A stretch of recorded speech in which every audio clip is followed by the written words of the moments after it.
Good day guys! Welcome sa another episode na naman kung saan pag-uusapan natin ang mga balitang gumulantang sa mundo ng showbiz and social media. Kaya naman, huwag na nating patagalin pa. I am your Beshi Giselle and this is Kami Weekly Top.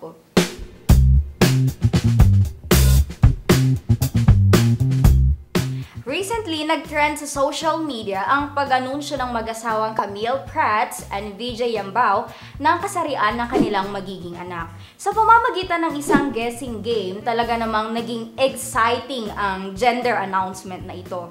Makikita sa video na marami ang humulang lalaki ulit ang ipinagbubuntis ng aktres. But in the end, it turned out it's a girl!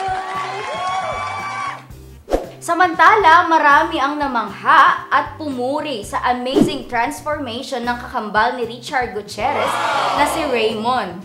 Kaya naman, ang tanong ng maraming fans, ano nga kaya ang sikreto niya?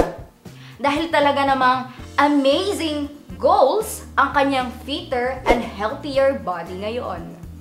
Fitter, healthier, fitter, healthier, fitter, healthier, fitter, healthier.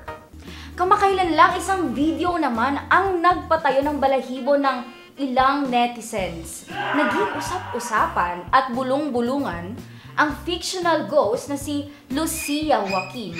Talaga namang nag-viral ito at nag-trend dahil para sa ilan talagang nakakakilabot at kahindik-hindik itong si Lucia.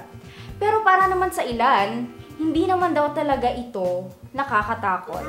But for people like me na medyo matatakutin, well, Lucia Joaquin is kind of scary.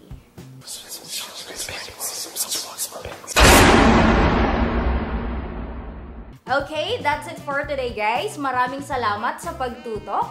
And of course, please don't forget to subscribe to Kami YouTube channel. And of course, abangan nyo pa rin ang aming next episode next week kung saan ibabahagi namin sa inyo ang top trending stories mula sa mundo ng showbiz and social media. Sa ngalan ni Kuya Mark, I am your Beshi Giselle and this is Kami Weekly Top.